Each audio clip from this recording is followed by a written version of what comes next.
Hello, good evening, and a warm welcome to all the participants and viewers. Hi, Tanvi Burade is taking this honor to be your host for today's amazing tech event organized by Bitspace. Bitspace is a startup which provides services like web application along with Android and desktop applications, website development, and UI UX designing. Today, we are going to explore the future of robotics, and for that, we have with us Mr. Karan Patil, co-founder at Sakar Robotics. Mr. Karan is working in robotics domain since 8 years, coach of Team India for World Skills competition. With his efforts, Team India achieved a medallion of excellence and jumped to fourth position from its previous record of 14th position in the last World Skills held at France. Currently, he is managing director of Sakar Robotics and working in the domain of construction automation. His startup is associated with IISC Bangalore, IIT Madras, and IIT Palakkad for various robotics projects. It's a pleasure to have such an expert with us for today's event. Thank you so much, sir. We are pleased to have you today. So, people, before we dive into the technology part, I have a few announcements to make.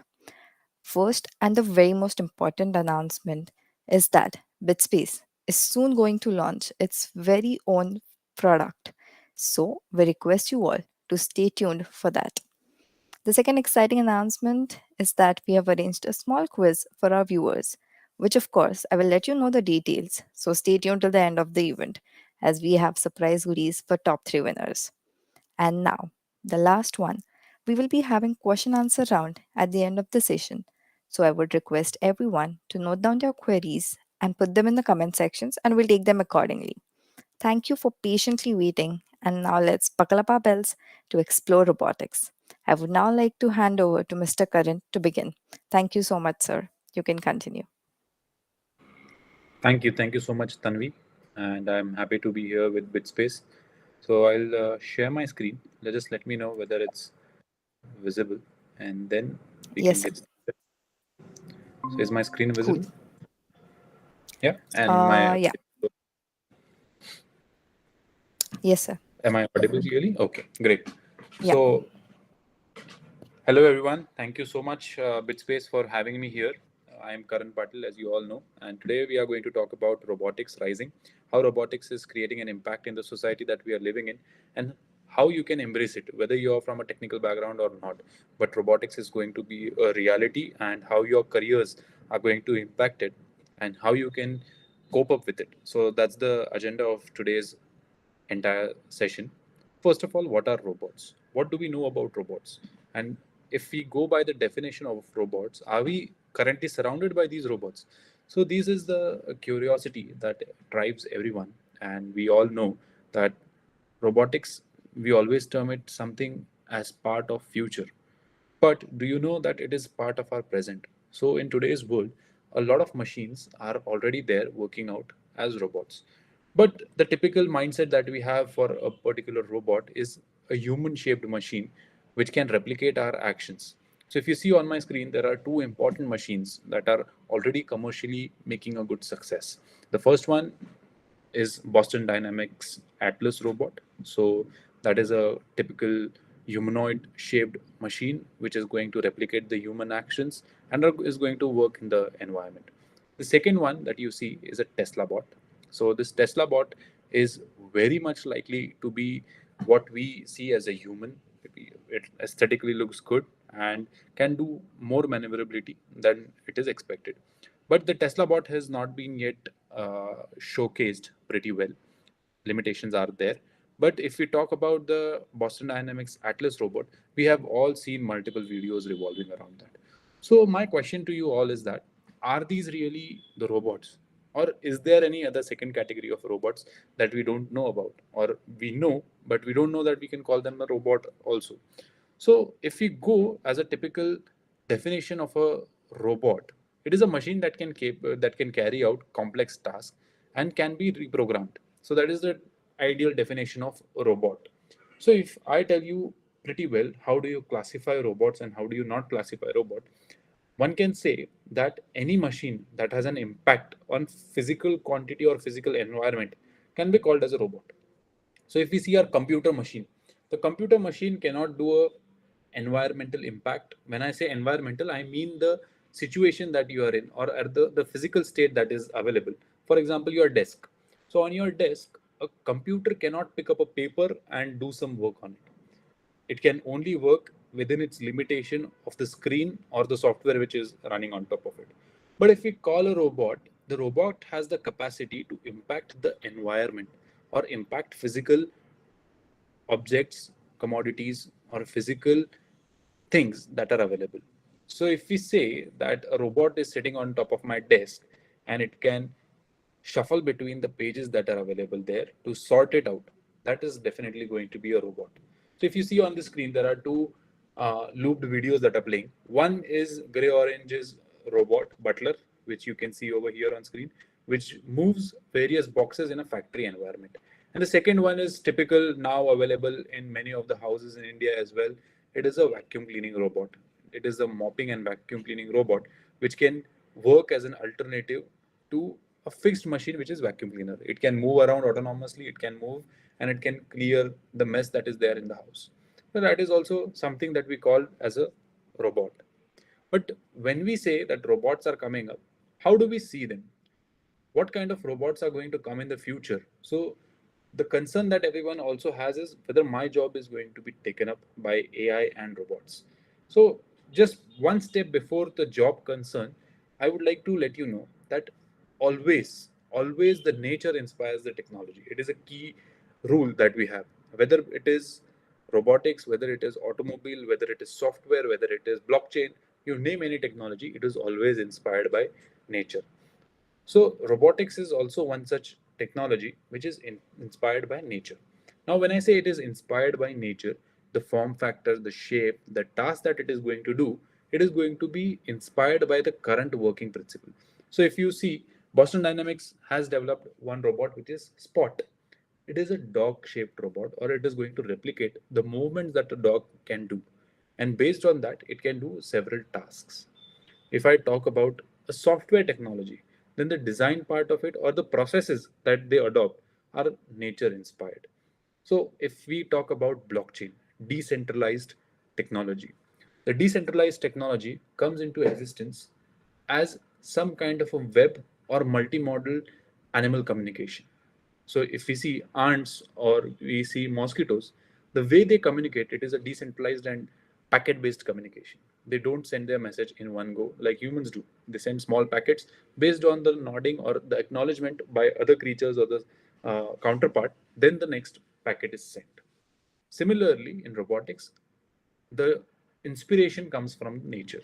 So if we say the evolution of human is something like this, where all the human actions and the work that a human does can be replicated through a machine, which is a robot.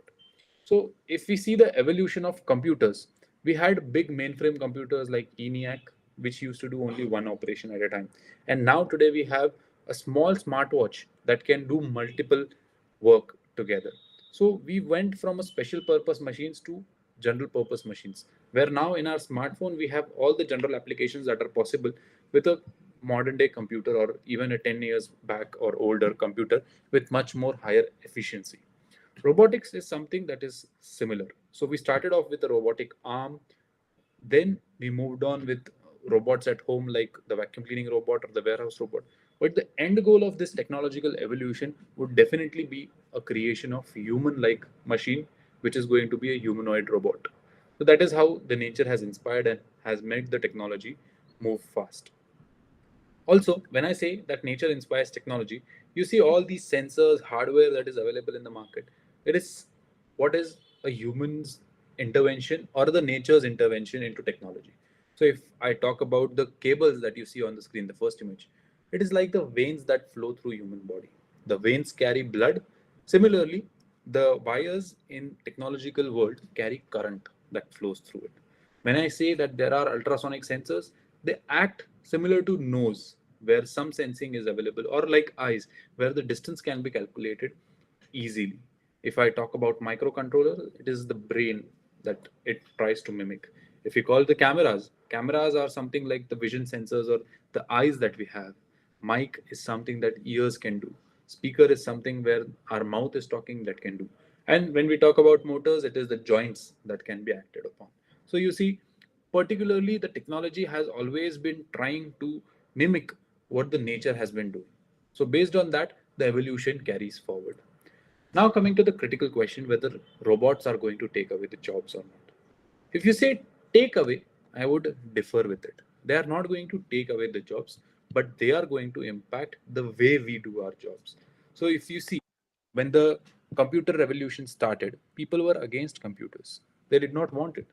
There were a lot of rebellion and revolts happened, as in India as well and abroad as well, where people were not accepting these devices. They said that with computers, their jobs will be gone.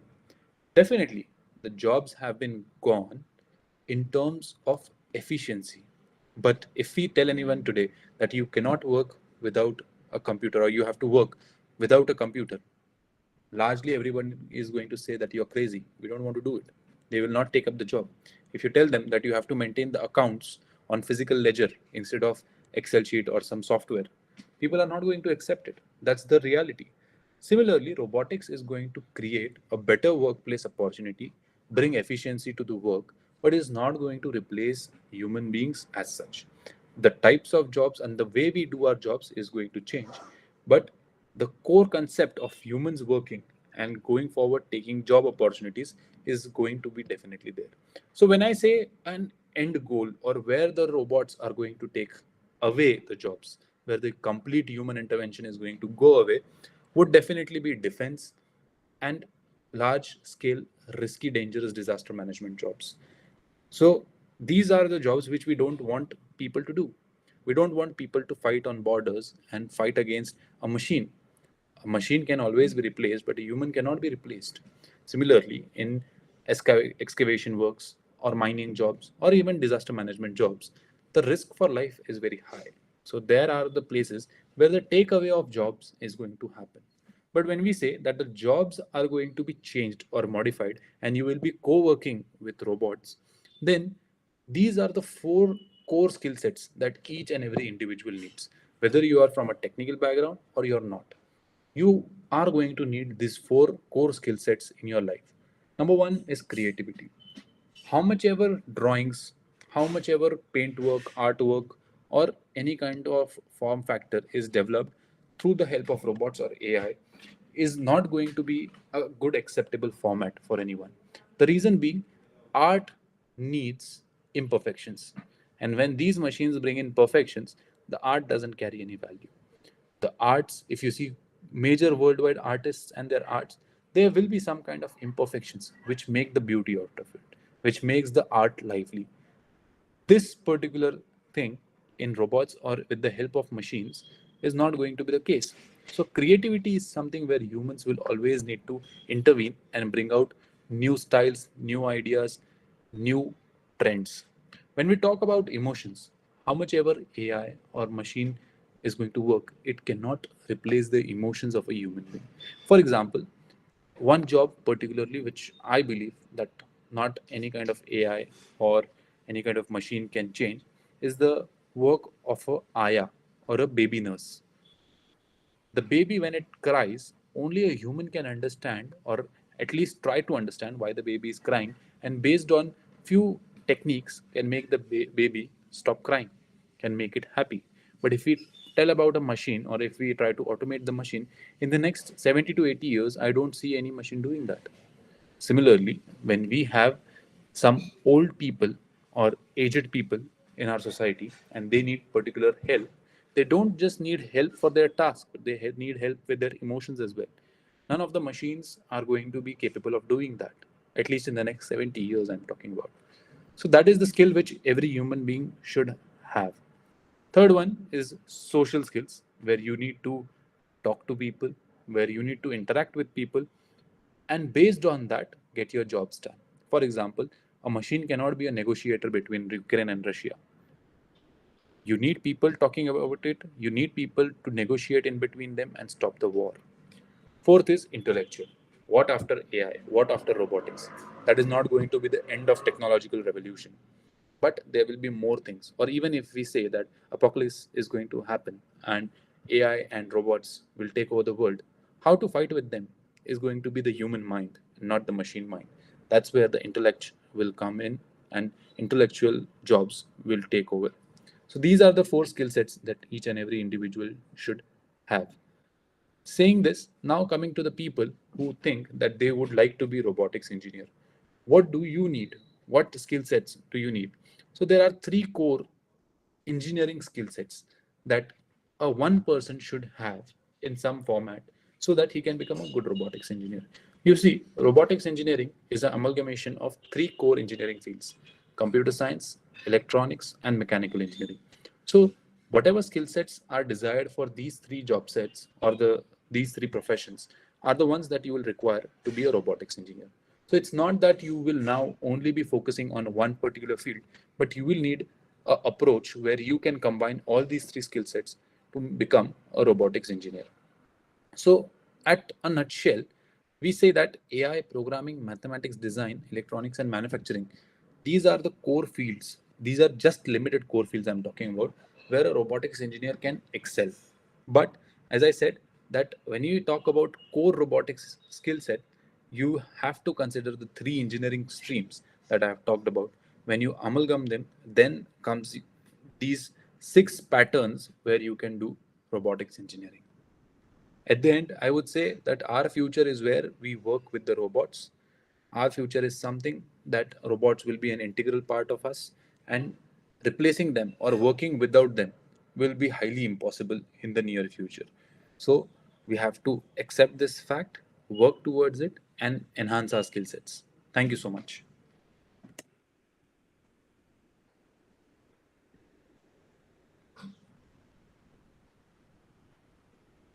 We are open for questions.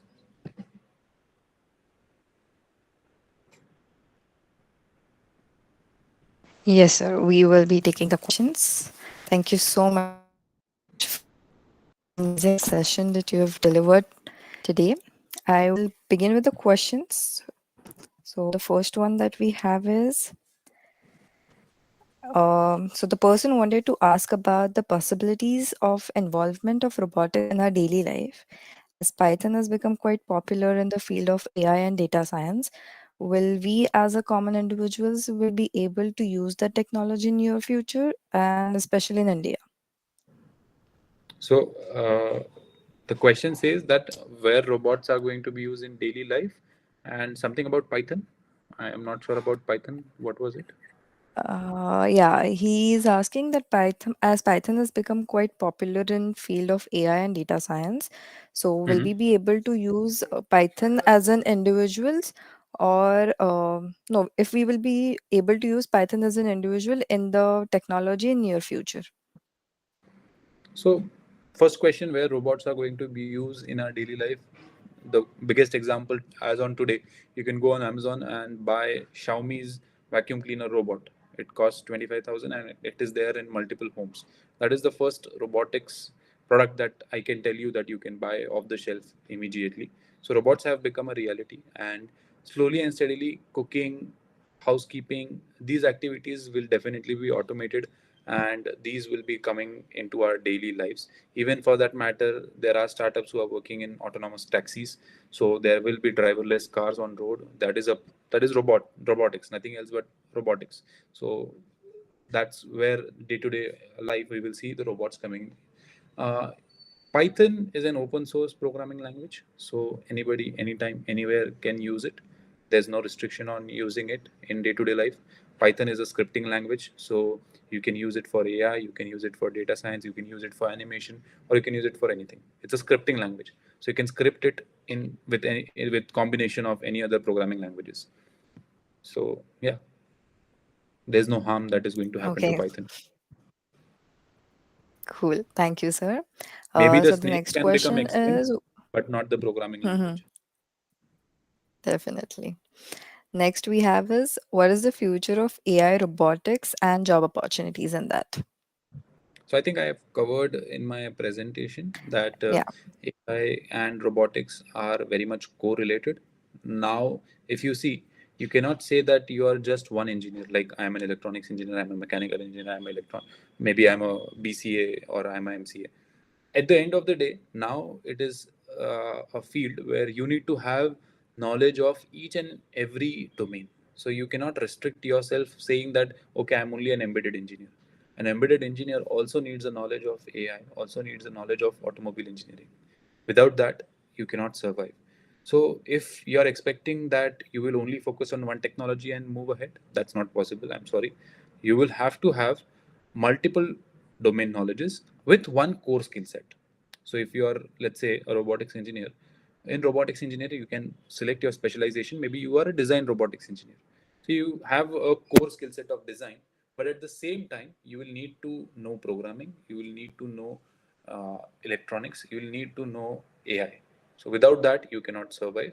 The second thing is, be it any profession, even doctor, nurse, anything, programming is going to be there for everyone. So programming is something that each and every individual have to learn it. Even if they are non-technical background people, they will have to learn programming. Maybe the format will be different, the application will be different, but some sort of programming is going to be there in everyone's life. Of course, as we all know that you cannot say that I'm done with learning. It is something which continues. It goes on and on. No? Absolutely. So similarly, we have another question which says that how do robotics competitions, like the first robotics competition, contributed in education and innovation? Yeah. So competitions are very important, and that's how actually I started my career also. So the competitions got me into robotics basically.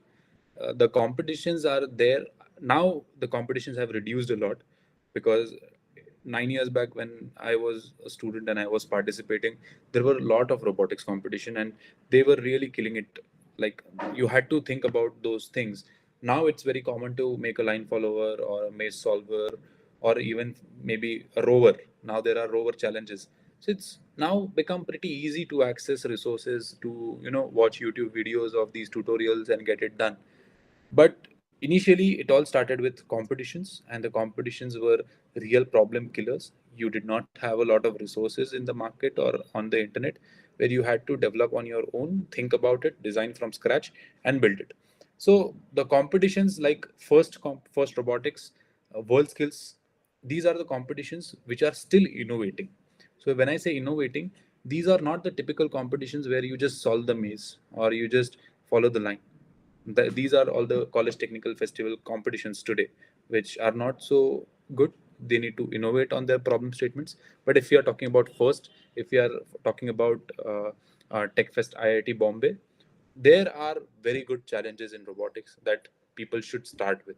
So if you are a student, if you are a person who needs to start learning with robotics, picking up competitions and preparing for them is the best step that you can take. It's the best or the only step that you can take for becoming a good robotics engineer. Cool. That pretty much answers the question. Next we have is what are the safety measures that are taken to ensure that robots can work safely around humans? Oh, can you repeat the question? I missed the first part. Uh, what safety measures are taken to ensure that robots can work safely around the humans? Okay. So there are certifying agencies like CE, ISI, uh, National Bureau Standards. Then there are some governing agencies like Robotics Institute of America. Then in India we have AICRA, All India Council for Robotics and Automation. So these are the councils which restrict people from going, on the dangerous path or planning for limiting the automation that is available, or maybe giving the standards to what automation can be done on what level. So there are levels of autonomy that are there in the market. There are levels of hardware integrations that you can do. So all these standards have been pretty well predefined. But if I talk about the core three robotics principle that are there by Isaac Asimov, the first says that a robot needs to always follow the instructions of human being. The second is that the robot should never kill a human being. And the third is that even if one is true, the second need not to be followed. So even if a human says that kill somebody, the robot should not follow it. So these are the three core principles on which any robotics developer should build their robots. Okay, great. Next we have is what challenges do engineers face when designing robots for human robot interaction? Okay, the challenges faced by engineers on developing human robot interaction. Uh, when we so I'm assuming that you are talking about humanoid robots, and I'll give an answer for the other types of robots also. So when we talk about humanoids, the human machine interaction or the human robot interaction should be without screens and mostly based on expressions, speech, and hearing capacity. So these are the three points of communication as human beings. So by expressions, I mean the facial, the hand gestures, all these are expressions of communication. When I say speech, it is the words that we tell it, whether it is monotonous or the placement of the words. And the third thing, hearing, is what inputs a human gives through his own language, and that getting interpreted by the machine. These are the challenges that humanoids are facing. So that's why if you see Atlas or even Tesla bot, they don't have any communication skills. You can program them to do a certain task, but they cannot talk to you, or there is very less human and machine interaction in those aspects.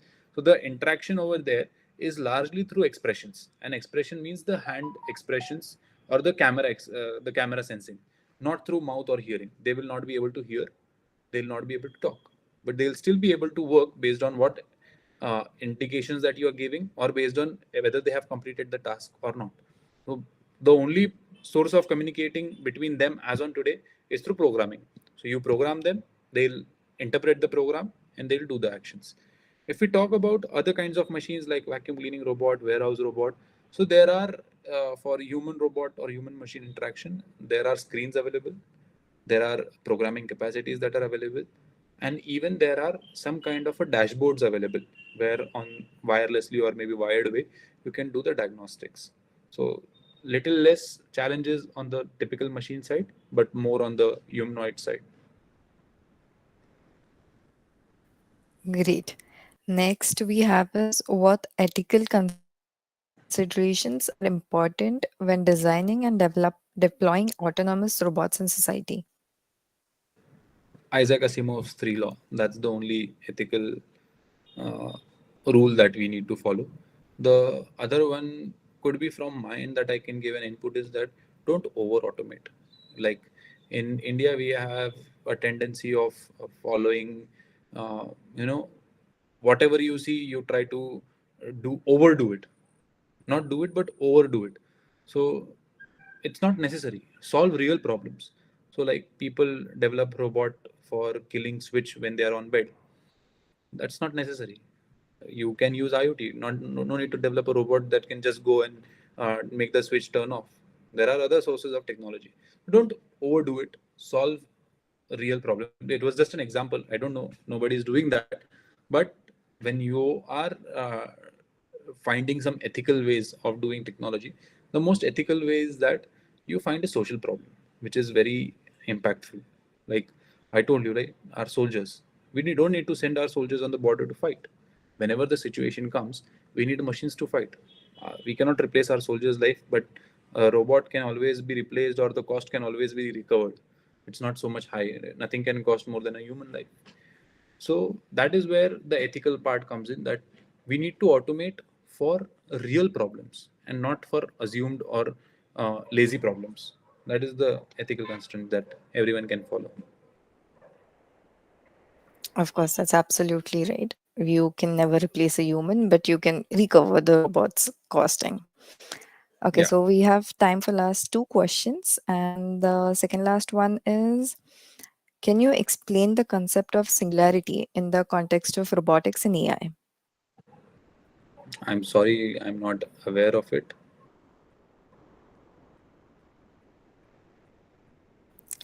Okay, so the next one is, how are drones considered a type of robot and what are their diverse applications?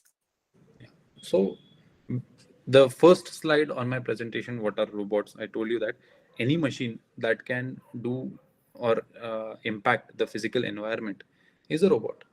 Drones are aerial robots, so they have the capacity to travel vertically as well. So if we see typical machines, they can only travel horizontally on one plane. But if we talk about drones, they can travel in 3D plane. They can go up also and on the XY coordinates also.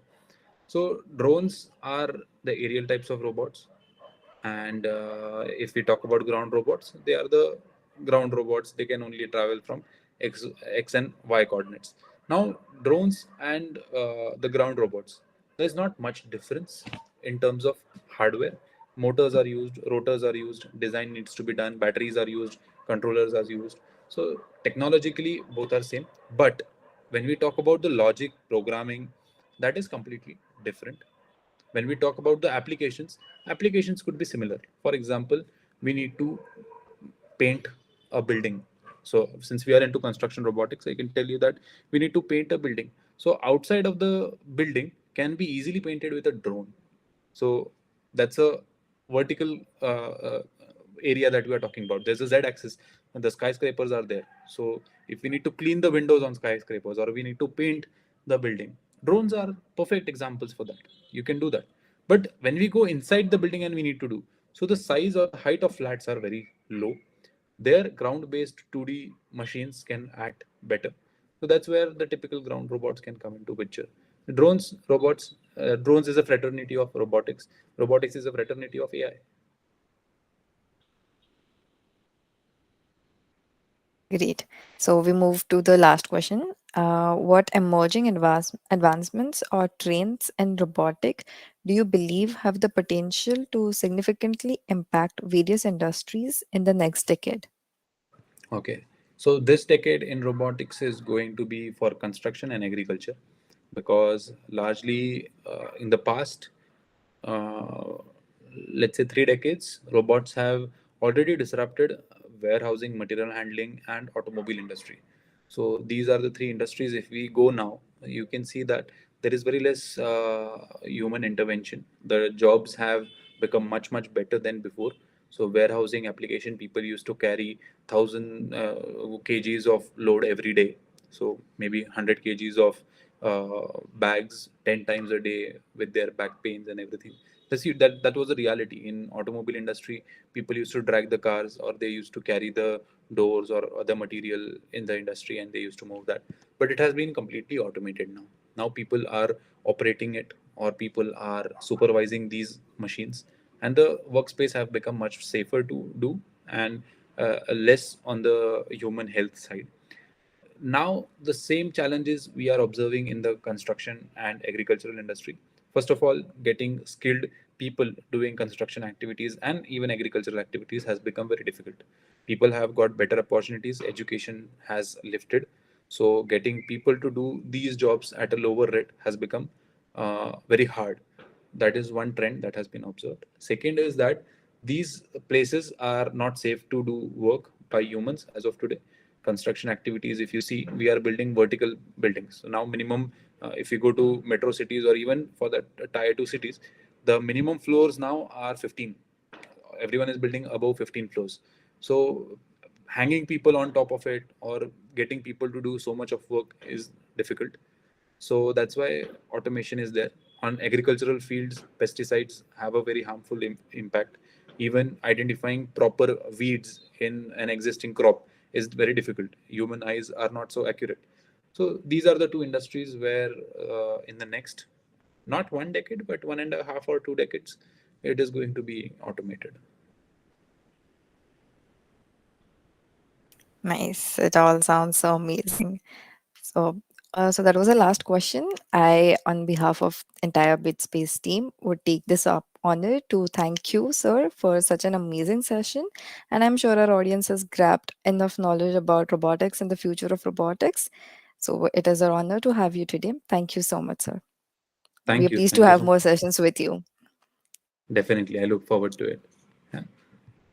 Thank you so much, Thank you, Tanvi. sir. Yeah. Take Yeah, care. you're welcome. Bye. Yeah, same to you. Have a good evening. Good Bye evening. bye. So, audience, let's not end the call. We have some announcements for you. So, as promised, we will be going to choose top three winners about the quiz that I have mentioned in the first starting of the session. That I'll be announced it at the end. So, the ones who have registered for the session today are going to get the quiz on their mails itself, the registered mails that you have registered with our team. So, you will be getting a mail regarding the quiz, and you have to answer the quiz. The quiz link will be live only for the next 12 hours, so make sure you answer it within the deadline. And basis on the answers that you have provided, we will be choosing top three winners. And the top three winners are going to get some special goodies from BitSpace. So I hope you all give your best and you rock the quiz. Also, about the product that we are going to launch, stay tuned for that product launching. We will be shortly letting you know about the product launching on our Instagram handles and social media handles. Thank you so much, guys, for attending today's session, and I wish you all the best for the quiz. And we are excited to see who our top three winners are. Thank you so much.